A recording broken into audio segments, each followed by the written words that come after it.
the school system for me helped me figure out or guide me to what I wanted to do.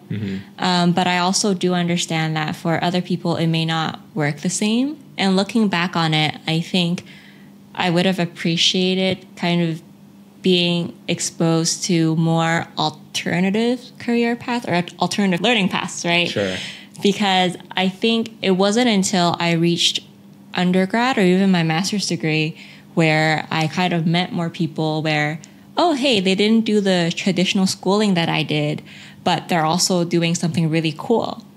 Wow, I wish I learned about it when I was in high school or even younger. I'm currently taking a gap year. Staying in school would have given me no time at all to figure myself out. I'd be so drowned in work. And definitely I needed to go someplace else that wasn't just stuck at home. I really think you have matured so much in this year that we spent together, right? I think it's so beautiful to see your growth and your journey to understanding yourself better. And I think if anyone and everyone could do that, that'll be lovely. I would love for people to have a chance because like you said, in school, like things are so packed tight that you don't have time to think. You're not thinking about yourself. You're not trying to process anything. You're just trying to ace that test, hand in that paper, do that exam. And for me, at least, that burned me out so much as well. Like I didn't really fully enjoy school at a certain point, right? I was like, you know what? It's just regurgitating, right? I'm just regurgitating like the Krebs cycle, different organic chem formulas. Like it was just a lot of stuff. And to me, like that also was so disconnected from the thing I actually wanted to do was I wanted to help people.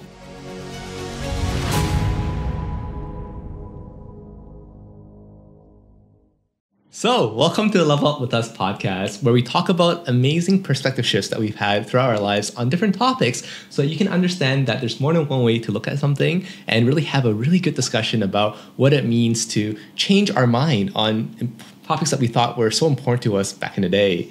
So today we have an amazing guest, Vivian. She's been traveling all around the world with us in Japan and Malaysia and Singapore now, where we are in the studio.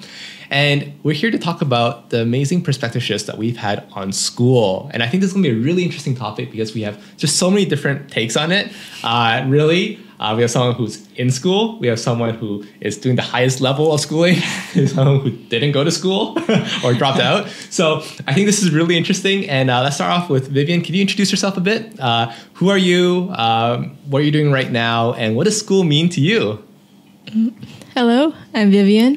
I'm currently taking a gap year, and then when I get back into school in September, I'll be taking my last year, my fourth year in arts, basically. It's a place to learn and also a place to meet other people who are also interested in the same things as you. As you grow and learn together and you help each other out, and then you get out of it still not knowing what you want to do, probably. Interesting. And for you, what does school mean to you, Jess? I think school, a lot of the same things for Vivian. Like it's where I think we go to learn things. We go to meet a lot of people who maybe have interests in the things that we have. And I think when I was growing up, school for me was a way that I thought I had to go through to build a career or on my way to a career. I think like that's very close to my perspective as well. I think, back in the day, school was the most important thing that you had to do, right, to get any kind of career. If you didn't go to school and get that certificate, it was very impossible or improbable even for you to get any job. And I think that's really changed nowadays. I personally, like even in our companies, like we don't look at, even in our organization, we don't really look at degree necessarily as the most important metric. It's more like how can you do the work? And I think we've seen a big shift nowadays where a lot of industries don't really need a certificate or a credential. Of course, I'm not talking about like, law, medicine, etc. Those obviously still need credentials. But when it comes to like, doing arts, when it comes to doing computer science, when it comes to doing like a lot of, creative building work, I think less credentials somehow is more even. So let's explain what these images are on the screen, are on the whiteboard. Before coming in, I like to have our guests and us kind of draw something that represents the topic that we're going to talk about. So maybe who drew the blue one on the left? Was me. Okay, please explain it. For me, I think school ended at an undergrad before I moved on to a PhD. So for me, going through the public school system as well as university, it was like, this is the culmination of school. And I am done here. I like the glasses. Very nerdy. The tassels, the cap. So graduation. Yeah. Okay. The red one, the button. That's mine. Yes. Since I started in like COVID time, everything was online. So then all of my assignments were basically due through the school. Desire to Learn was like the platform that we used. Okay. Like all the courses were there, all the different submissions, assignments, syllabus, everything was online. And then there was a lot of submitting online. Yeah.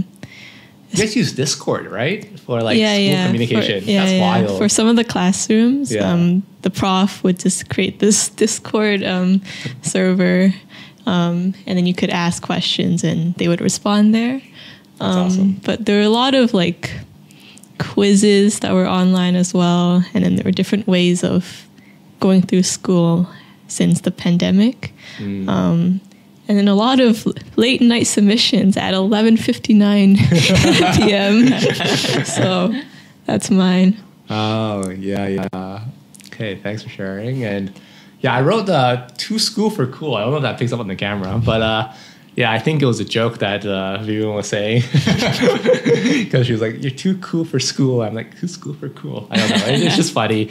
But no, I think like school's really interesting. Like when I was growing up, a lot of people didn't respect school, so to speak. Like in classes, like the cooler you were, like the less school you went to, right? The less you studied and the better marks you got, like the cooler you were, right?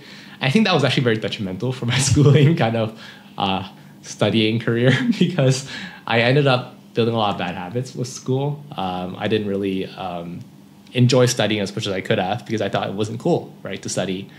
And I think nowadays I'm very much more confident with school as a concept, right? I love learning. I like reading a lot, and I like learning a lot about everything I can. And so I think school is an amazing place to learn the things that would help you, do the things that you want to do. And especially if you don't know what you want yet, I think school's a great place to like explore some of that, right? And see all the traditional paths out there. But I also think that if you are ready and you want to, try leaving school for a while and seeing what else is out there, right? I think taking a gap year is a really wonderful thing that I recommend to people. Leaving school altogether is not a bad thing too, as long as you have the path forward that you want to take and you know that the path is going to take you where you want to go. So I think for me, like, finding intention outside of school was really important for me and part of the school journey for sure, because in school I just learned how to listen and I didn't learn how to be my own person. And I think I really, maybe there's a better drawing I could have done for that, but definitely how I think about it. Yeah. So I'm really excited to talk to you really about your gap year, because you've had a chance now to like really leave the school system for the first time in a long time, right? And kind of see what life is like out there. So can you tell us a bit about your gap year experience?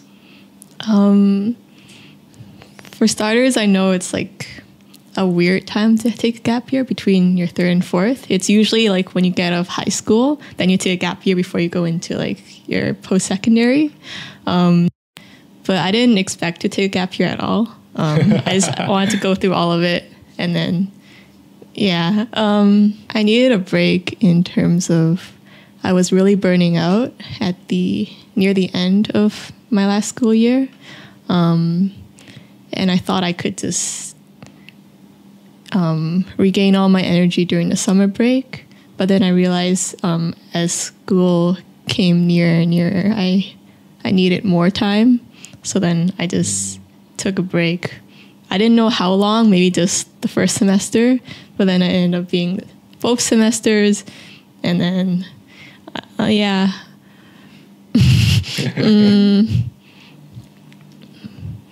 just needed to find myself. Just wanted some time to explore the world.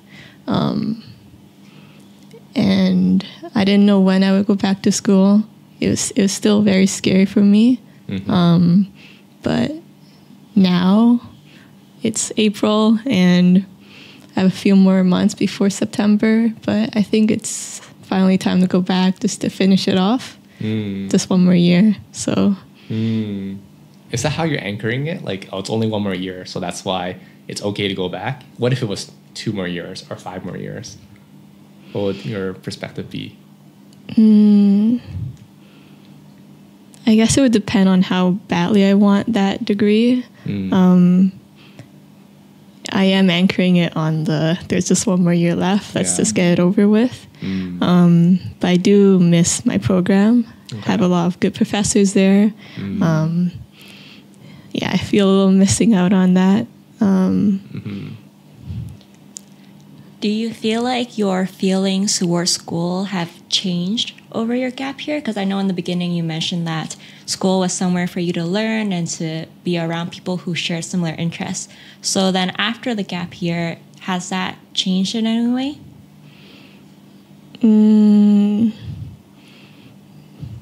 Not quite. I'm still going there to learn.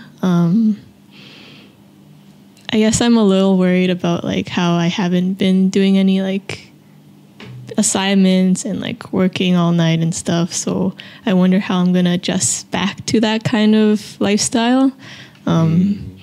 Yeah. But you've done different work. Like you started a brand, right? Like Kyo and Friends. So like, would you say the work you're doing now, is it like, do you think it's helpful towards your degree? Like, cause the funny, right? Like you actually think that degree should be helpful towards your career, but now that you've kind of built something outside of school, right? For the first time even, how does that feel for you? Like, do you feel like now you're kind of taking learnings from the real world, quote unquote, back to school? Yeah, I feel like I want to try to tie everything back into what I've been currently making. Especially since it's like an art program, there's a lot of flexibility in what you can make. So I can basically tie everything back to my passions, even though there's like a set criteria, syllabus. I can still put a personal twist on it. Yeah. Yeah. Okay. And like, I guess what's really interesting for me too is that like, you know, I took a gap year as well, right? To do my business. And I thought I would go back, actually. I thought like after the first year, I might go back. But for me, I didn't have that anchor of like, oh, 1 more year and we're done. I was like, 8 more years? No thanks. Because I was going to medicine, right? And I was like, you know, that didn't really make a lot of sense for me. And so I think maybe bouncing to you, like you literally have been to school for 8 years now. I think almost 10. Almost 10 years, almost 10. Like post-secondary, right? Yeah. Yeah, so why? I think it's really interesting when you brought up the word anchor, because I think from what I've heard from friends and stuff, is really that anchor for like starting university, or in your case, going back to school, that, you know, brings you back to kind of want to finish the degree. But I think for me, I was burning out during school, but at the time, for me, I still felt like there was an overall direction I wanted to work towards. So I thought that being in school would help me figure out what I want to do more than taking a gap year. Now, whether that's actually useful or not, I'm not sure anymore, since I'm so far in my schooling. It's kind of hard to stop. Yeah. I think when you finish your undergrad, that's a great way to reevaluate. And then for me, during undergrad, I still had a pretty clear idea that I wanted to finish the degree as soon as possible. And I didn't feel like I was at a point where I needed to take a gap year. And then after I finished my master's 2 years later, I also had a direction then. So I didn't feel like I needed to take a gap year as well. So then now that I'm halfway through my PhD, I'm wondering, should I take a gap year after my PhD? But of course, that's still kind of in the works. But I think to answer your question, I think throughout it all, there was a general direction for me to go to. So a gap year was never something that was a I guess, in consideration for me. Interesting. Like, I think the way I see gap years is, like you just said, it's a way to pivot yourself, right? Just in case you need to pivot. Some people don't need to. Like, if you already have a clear goal and you're like, hey, I'm going to do this, then do this, then do this, and school gives me the, path to do that, fantastic, right? Absolutely. If that's for you, do that. For me, like, I did a complete switch, right? For context, I went from medicine to like building a company, a fintech company. So that was like software, technology. So it was very different, I think. And there's no way I would have gotten that training in school. And also, like, my reason for switching was ultimately my higher why was I wanted to help people. And I knew that, I could either do that impact immediately by starting that company, or going and waiting like 8 to 10 more years to actually get that medical degree, to start training, to start, helping people, in a, more, they're both impactful, but like, in that sense, it takes some time to get there. So what I think, though, is very interesting too, though, is that I would even consider what Vivian's saying to be somewhat of the same, is that like, you're not pivoting your career, so to speak, but you're pivoting like your mindset. Like, okay, something needs to change. School's not giving me that right now. I'm stressed, it's burning me out. It's not really giving me the things that are making me happy, right? Or at least balanced. And for you, the gap year gave you that breathing space to like really reflect. Would you say that's a good kind of breakdown of that, or would you add a bit more? I'd agree with you. My gap year isn't really to change my program later on or anything. Mm-hmm. I'm still very into the field that I want to get into since I started my university program, and that'd be like in interactive arts kind of thing. Yeah.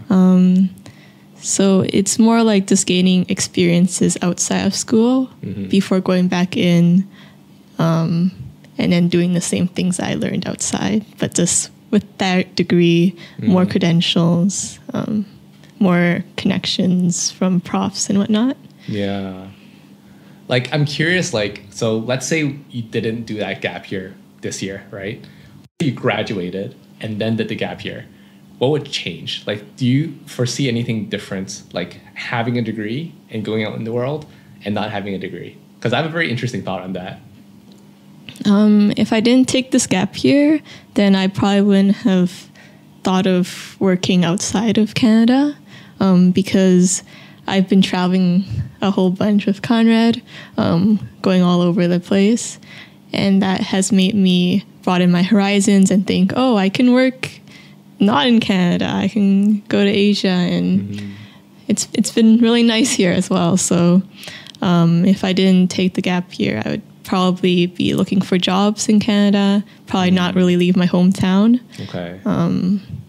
But there's so much opportunity outside and a lot of cool places I kind of would rather live in. I don't know. You have 3 Canadians here who have all chosen to not be in Canada right now. So yeah.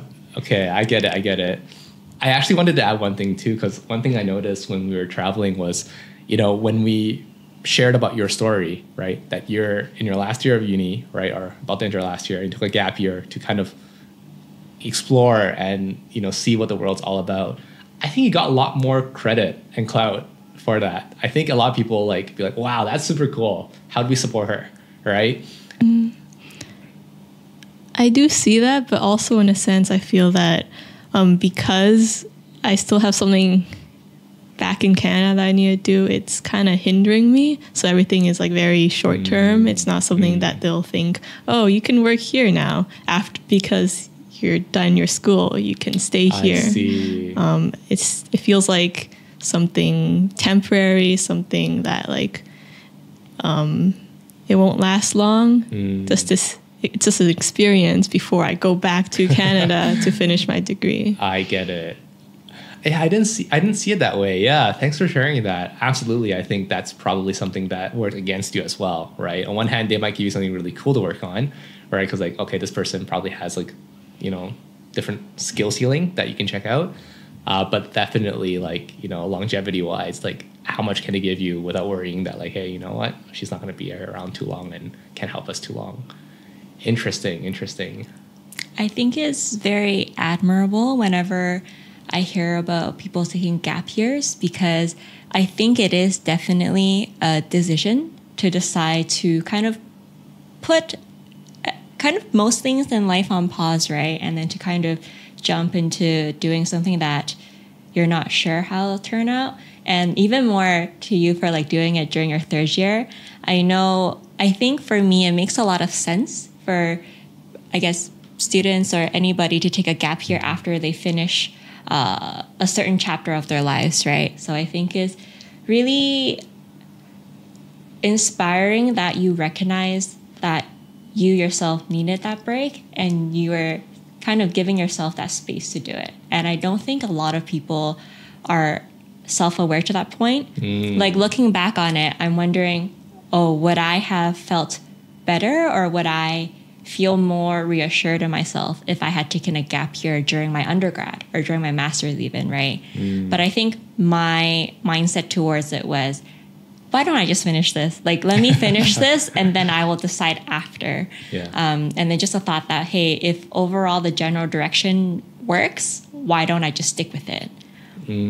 But I think what's really interesting as well for you, Conrad, was you took a gap year after your third year as well? After second year. After second year, so Yeah, halfway for you. Yeah. So like, I mean, my projected path was 4 years of undergrad and then, 4 years of med school, 2 years of residency, 2 years of specialty training. So like there was a lot of school to come and I don't think I was very excited for that.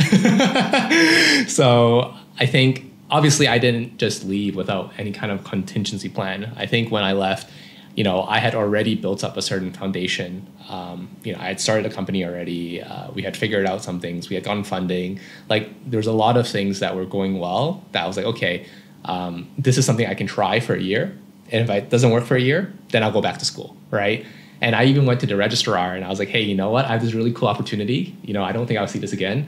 And by the way, I had so much like inspiration also from like people like, I don't know, like Bill Gates and et cetera that like, did, and Mark Zuckerberg, right? They did like drop out and build like these amazing tech companies. And I was like, oh, what if that could be me, right? And what if I, could try a different career path before going back into medicine? Because I'm still very interested in medicine. I'm very interested in, neuroscience. I'm very interested in psychology. I think there's a lot I can still do in those technical fields. But at the time I was like, okay, well, what would a break really cost? Because I think a lot of people think about that. It's like, what's the cost of doing this? What's the cost of putting your life on hold? And I think for me, I was very pleased when I talked to the registrar and they're like, hey, you know what? Come back within 20 years, we'll still accept you. I'm like, that's fantastic. I get to take a break for 20 years, right? And this is, and actually, funnily enough, it's actually saving me money because I don't have to pay for school and I actually gain money because I'm going to earn from the job. So I think there was a lot of pros for me that didn't actually make it so scary as most people put it as. And again, I never thought I'd be leaving forever. But like, when 1 year turned into 2 and turned into 3 and then turned into now like 8 plus, like I think, it makes more sense now to like, what, if I do go back, what shape will that look like? And do I even need school at all to do the things I want to do? I think you brought up a really good point about understanding the costs before going on a gap year or taking any break, right? And there's a question I have for both of you, which is, so my, I guess, understanding of it now after hearing more about gap year is that it's the most beneficial when you know why you want to go on a gap year or why you want to pivot. And would you guys agree with that? Because sometimes it could be like, someone just wanting to take a break and then explore like what they like to do. And I think that's fine because that's what you want to do. And I'm just wondering, do you need a reason to take a gap year or take a break?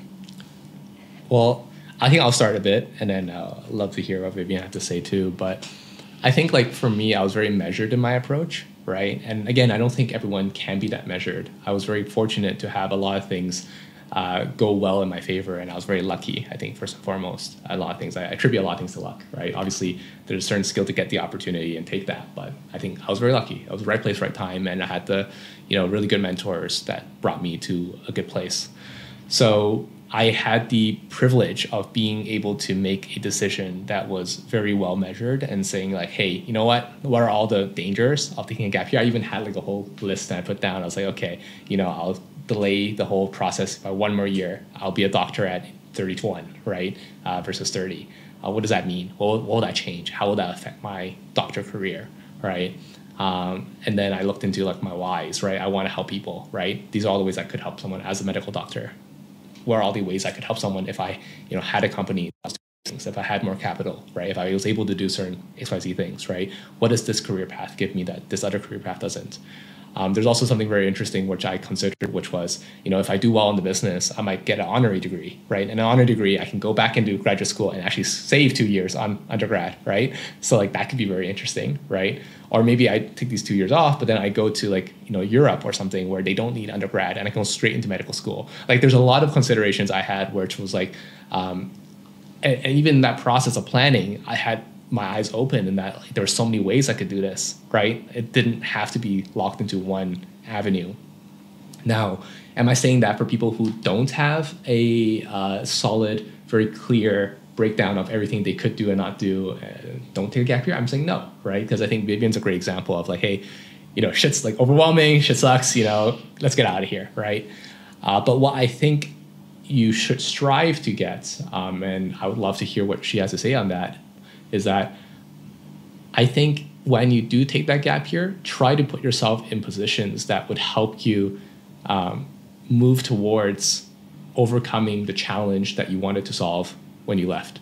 So what I mean by that is, Vivian, when you first came to me and you said, hey, Conrad, I'm going through this, and I want out, right? My first thing was like, no problem, right? Take a break, right? It's not everything. That's not the end of the world, right? Come join me, right? I'm currently traveling the world and I'm doing this thing, right? And maybe along the way, you'll find your purpose. Maybe along the way, you'll find, more answers for yourself and understand yourself better, right? But I think that would have been a very different experience if you took a gap year and you stayed at home, right? And you stayed in your room, right? So I think it's like a yes and no question answer to you, where it's like, yes, you could just leave, but try your best to put yourself in a position where you can solve your challenges. And the best way to do that, I think, is to put yourself, surround yourself with people that can help you with that journey. Because even passively, I think you'll pick up a lot of things. So I'd love to hear what you have to say. Yeah. Staying in school would have given me no time at all to figure myself out. Mm-hmm. I'd be so drowned in work, and it wouldn't help me with what I needed. And so the break helped me listen to myself. And definitely I needed to go someplace else that wasn't just stuck at home, which wouldn't help me at all either. So yeah, I agree with you on that. You definitely need to put yourself out there, outside of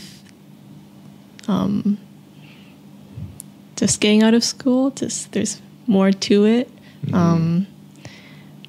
And then for me, I was also worrying about like, oh, I'm going to be left behind by my classmates. They're going to graduate before me. When I go back, everyone will be gone, pursuing their careers. So I did have that worry. But I guess everyone is in their own pace, and I shouldn't feel like I'm slower or anything. And it's not like I'm losing time by doing something else. I'm just getting different learnings while other people are getting a different one, and so yeah, it's not really putting my life on pause. It's just doing a little turn. So it made me feel a little bit better to take a gap year. Yeah, so I wouldn't call a gap year a pause or anything. Just another opportunity, another direction, another path. Yeah. I absolutely love that. And I think like that's a great way to see it as well. I think a lot of people like to, again, I don't say there's any like negative connotation, but like I think a lot of people, myself included actually, tend to think of the things we're losing versus the things we're going to gain from a situation. I don't remember what fallacy that is, but that's one of the many fallacies that humans go through, which is, what are we going to lose? So you're going to think about, I have all these friends that are going to graduate before me and I'm going to lose them, right? But actually, you might gain new friends that you're going to see in the year that you go back in because you wouldn't have met them otherwise, right? They're juniors to you. So not to say that the loss isn't something real and not to say that that's not something you should think about, but I'm saying that we tend to overemphasize the things that we know we're going to lose versus the things that we might gain. And I think what you're talking about here, and I think is so good, and I hope people at home can also resonate with, is that, try to think about what you might gain from the experience, right? You call it a turn. I might even call it a leapfrog, right? You're jumping ahead, right? I really think you have matured so much in this year that we spent together, right? I think it's so beautiful to see your growth and your journey to understanding yourself better. And I think if anyone and everyone could do that, that would be lovely. I would love for people to have a chance because, like you said, in school, like things are so packed tight that you don't have time to think. You're not thinking about yourself. You're not trying to process anything. You're just trying to ace that test, hand in that paper, do that exam. And for me, at least, that burned me out so much as well. Like I didn't really fully enjoy school at a certain point, right? I was like, you know what? It's just regurgitating, right? I'm just regurgitating like the Krebs cycle, different organic chem formulas. Like it was just a lot of stuff. And to me, like that also was so disconnected from the thing I actually wanted to do was I wanted to help people, right? So the thing that you study sometimes has a very long process to get to where you want to go. And anytime I can suggest people to kind of just immediately try and do the things that matter to them today, just do it, and don't let things get in your way. This episode is proudly supported by the Coke Street Family Foundation, and specifically our job board. We're currently looking for a lot of amazing talents to come and join our organization, whether it be on a volunteer basis, on a part-time, on a full-time, to really help make a positive impact in the world. Really, there is no limits you could do here, and we just really want to give you an opportunity to learn how to do the things that are interesting to you, to be able to take action on the careers that you wanted to do. Just love for you guys to be a part. And actually, you have both done some work in the organization. So do you want to share a bit about your experience working with Coke 3? I'm mainly working on research, which is very close to what I do for my PhD, but I think what's really exciting is that it's in a slightly different field. So there's a lot to learn because the tools and techniques I know, but now is applying it in a different topic. So that's really cool for me. I'm in like the merch side of things. Currently working on some dog stickers. Super secret dog stickers. Actually, you have Haku right here. Can we see Haku? Only the paws are sticking out. He's back. But yeah, we're gonna make some amazing stickers with him in the different perspectives of the Better Life framework. So definitely check that out at merch.x3.family. But overall, please check out our organization over at the.x3.family. Let's go back into the episode.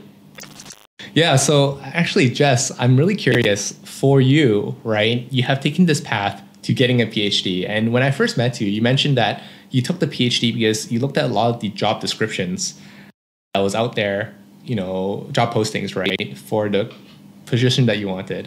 And you said that they all said they needed a PhD. And that's why you decided to get a PhD. Based on now what you understand about the world after meeting me and so many people in the community that have taken very unique career paths, do you still feel the same, like that you would still have pursued a PhD, or would you have thought about a different path? I think for me, when I decided to pursue the PhD, a lot of things aligned. I was about to finish my master's degree, and then I was applying for jobs actually.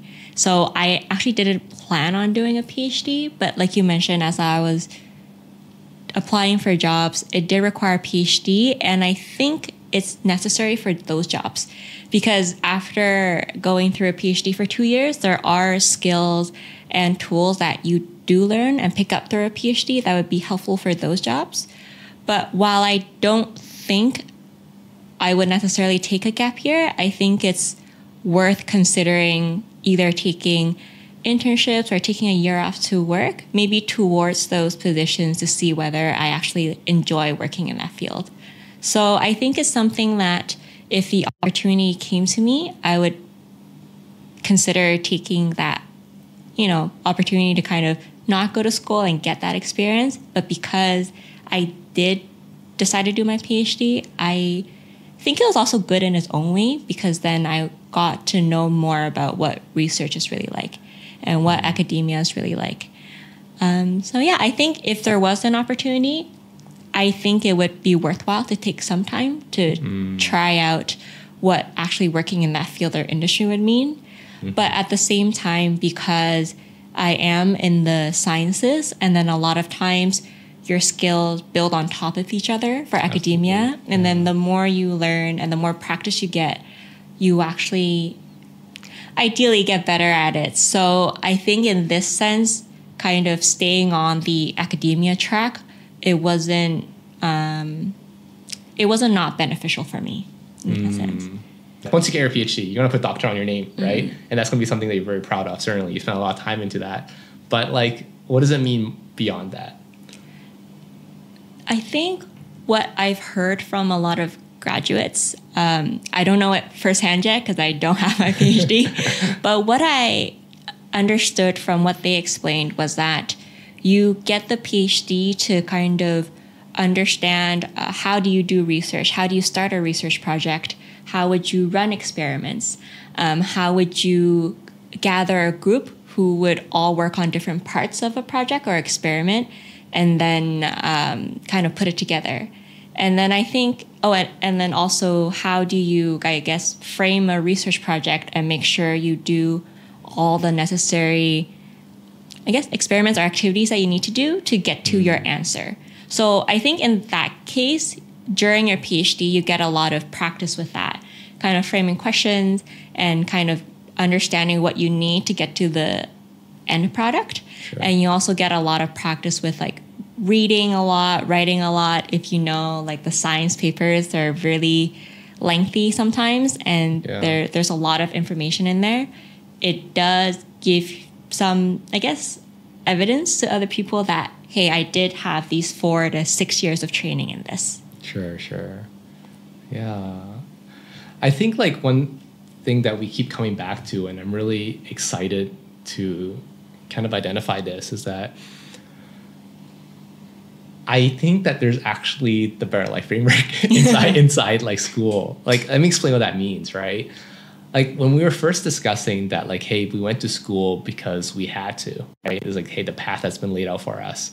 I kind of consider that a dependency perspective, right? It's the second perspective. First one is survival. We don't care about school, right? We're just doing our thing. But once we start getting dependent on something, we're learning from the school system that, the public school system or private if you go into private, but they teach you the basic life skills, right? Of from grade 1 to grade 6, let's say. And then, at least for me, when I start going to middle school, high school, is when I started thinking okay, when I get out of this school, right? What am I here for, right? I want to do I want to learn instruments, right? So I go to music class. I think there's woodworking for some people at school, and some design courses, whatever. There's a lot of electives that you could take, right? And I think that was really fun, right? Because I could get what I wanted out of school on top of all the things that I had to study. And then I think at some point school just became a place where you hang out with your friends. You're yeah, my friends go there. I want to go to school, right? And I remember back in the day when I was I don't want to study, but I'm there because I want to see my friends. That was really fun, right? So that's a perspective 4, right? Belonging. And as you kind of keep going, what I really identified is that as you start leveling up in life, you start realizing that there are certain things that you need to learn and build up in your toolkit to do the things that you want to do. And to me, that's a perspective 5 systems, right? Where you kind of try to find the right things that will help nourish and help you get the things pick up the skills that you need so that you can actually do the things that you want. So then for me, I was like, hey, school isn't teaching me the things I need right now, all right? And I can actually do the thing I want immediately. So let me go and start systems thinking outside of school. For you, like you've identified that, hey, PhD is going to give me the skills I need, right? It's going to give me everything I need to like start a research lab by myself, right? If I wanted to. And that's going to give you, your strength to do the things you want to do. And not to say essentially like, the degree is the end all be all, but actually it's a tool to get to where you want to go. And likewise for you, I think after all this investigation, and coming out of school for a while, you're like, hey, I still enjoy school, right? My friends might not be there right now. So maybe like perspective 4 is not in the picture right now, but at least perspective 5 is like, hey, I still want to finish it up. I want to do those things. It's fun. I want to learn these skill sets and it's going to help me as I go out and, do my career, right? And the only difference for you is now the career might be anywhere around the world. And I think that's super wonderful and beautiful. And I think that's where school kind of starts and ends probably in terms of perspectives. Like I think if you go into 6, like letting go and all that, it's not really, like it's like adult education at that point. Like you might want to go to like, I don't know, like meditation retreats and things like that. But for the formal education that we're taught, I really think that it's really actually very well mapped out in accordance to how humans do develop our own like perception of the world and how we see, how things go. Mm-hmm. Yeah. I definitely do think the school system for me helped me figure out or guide me to what I wanted to do. Mm-hmm. But I also do understand that for other people, it may not work the same. And looking back on it, I think I would have appreciated kind of being exposed to more alternative career path or alternative schooling path, learning paths, right? Sure. Because I think it wasn't until I reached undergrad or even my master's degree where I kind of met more people where, oh, hey, they didn't do the traditional schooling that I did, but they're also doing something really cool. Wow, I wish I learned about it when I was in high school or even younger. It's not that I would pick that necessarily, but it's more like, hey, these options are out there, and I think it would have been great if I knew about these different options. Yeah. Absolutely. And I think maybe like as a kind of closer to all of this, like what were the career paths that you guys thought about when you were younger? And like how did that change over time? Like could you map out a bit about like what career paths you guys were looking at? And like even to this day maybe, yeah. So as a kid, I would always draw, and then that led my mom to like really support me in that. So she would put me in like Saturday art school when I was in elementary school, and then she found this high school art school for me to try to see if I can get in. So there was a lot of like portfolio work that I had to submit, and then I did end up going there. And it's this specialty art school where like you do your normal school courses, but then you also have one course that's like specifically arts. And then that's where I learned about like different fields of art that I could go into. And then from there, trying to figure out like what to pursue like in post-secondary. I first thought about architecture and then like graphic design, but then I landed on like new media art, like art and technology, and then that's where I ended up in university. So it was, my career path has always been like art-centered. So nothing really changed much other than like what type of art I wanted to do. But yeah, it definitely had to do with my mom just supporting me in drawing my little things as a kid. I think for me, I started out wanting to be a teacher.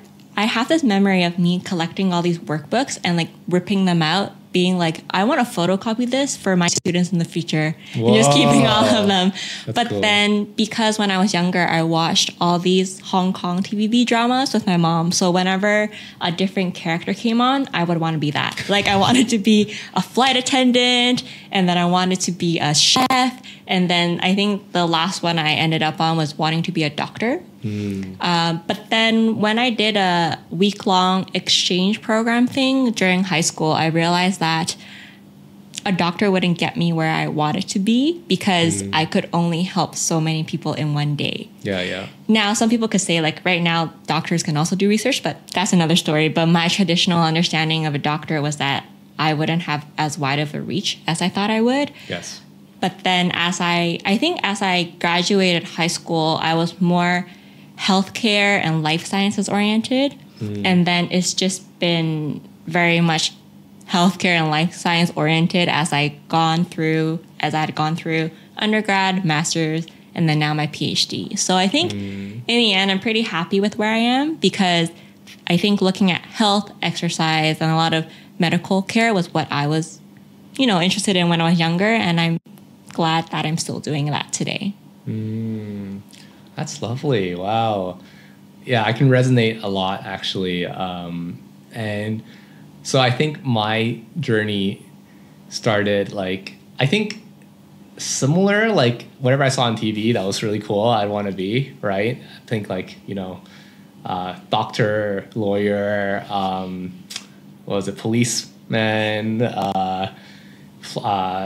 pilots, like these are all things that like were really cool jobs that you would see on TV, and then that really like inspired me for a lot. Also, one time I think it was really funny. I think I wrote it was like a primary school, and then they asked you what do you want to be in the future? And I just wrote boss because I thought that was a cool job. I was like, being a boss, right? And then so I kind of wiggled on things for a while, but I think during school, it was very easy for me to just say I want to be a doctor, because I think that to me was very much how I thought I could help the most people, like you said. And I think growing up, I saw a lot of people around me that were quite ill, and they didn't have access to, in my opinion, the healthcare that would really help them on the long term, right? The medical system in Canada at the time was very much focused on symptom management. So you come in with a symptom, let's give you some medicine to solve that symptom and go on your way. And I thought, actually I saw that a lot of people were chronically ill, and not to say that it came from a disease, but maybe it was from the mental states that they were in, right? Maybe stress, etc. And a lot of, doctor teachings didn't really bridge the concept yet back then. Now they do, which is fantastic, right? But back then, even when I was going through uni, we had just started the whole concept of health sciences, right? And really bringing in, and I thought health psychology as well, which was called that because you're bringing in the psychology of the mind and linking that to how your physical ailments might manifest depending on how your psychology is. Really interesting stuff, but we had 5 teachers across Canada that was teaching that, right? And it wasn't a very established field in the medical schools at all. So when I was talking to a lot of my professors, they all basically gave me the feedback that hey, you know what? This path is a good path, right? But it takes a long time, especially in Canada, right? 10 plus years. And on top of that, you're not going to be able to see as many patients as you like, right? There's a limited number of patients you can see. And then there is also going to be a limit of how much impact you can make from there on. So for me, it took me a while to realize, out of all the jobs I wanted to do, the common theme was that I wanted to help someone, right? If you look at police, and obviously the intent is to help someone, help keep, society safe, right? If you looked at, lawyer, right, you want to protect people's best interests. If you looked at, a doctor, you want to cure people. And all those things together just really helped me understand, okay, I can actually help people in a very different way. I don't have to do it as a doctor. I wish I figured out like you did in high school. It's fine. I don't think I wasted my time in school, but definitely it gave me a perspective that, in the end, I just want to create impact in a positive way that helps people. And yeah, I'm very happy that I was able to do that through the company Size to Start. I'm very happy to be able to do that through the foundation now that we have. I just think it's really interesting how things kind of come around. And if I were to kind of see how you guys are talking about these things, like it's all just about knowing the why, right? And I think knowing the why will help you so much in knowing, where you could go. And it doesn't hurt to just rethink it once in a while, and it's never too late to also make a change. I think that's also something I'm realizing quite a bit. And I'm more prone to change than most people, and I think my degree that I'm willing to accept for change is very high. But I think if you really just map out everything and really, think deeply about exactly what you want to accomplish and what are all the possible ways to get there, talk to people who might have those different perspectives, I think it could give you a lot of room to explore for yourself as well. Yeah. Maybe you guys could share one thing that you want the audience to know. Like if someone was in your shoes, right? What would you have wanted to hear just a year ago or maybe a few years ago? Would you like to start first? Me? Dang. Yeah, no, I think things will always find a way out. I think when you're in the moments and you're swamped by like 20,000 things that you're thinking about that are specific to your current situation, it's very hard for you to think that, hey, what's more important than this right now in this moment?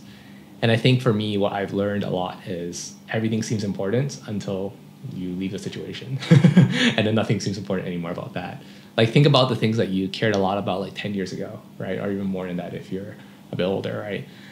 How many of those things really matter to you today, right? And so when I put that lens on, it's not to say, again, dismiss the things that I think about. Obviously, still very important. Respect the things that you're thinking about. Respect your worries. Love them, right?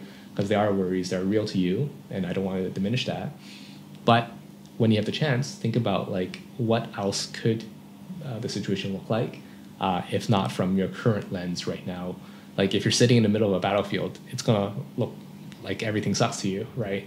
But if you just take a step back and you can put yourself in a safe space, how could the world look different?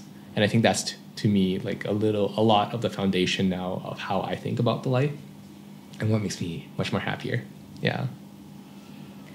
For me, just agonizing over whether to like take a break from school or not. It was very taxing. And then it turned out to be just one click of a button to just take a temporary like leave. So some things just might seem like super, like a really big decision or like very overwhelming. But then like once you just take action, you realize, oh, it wasn't so big of a deal. So I feel like I might take things like out of proportion sometimes, and then it turns out to be a little small thing.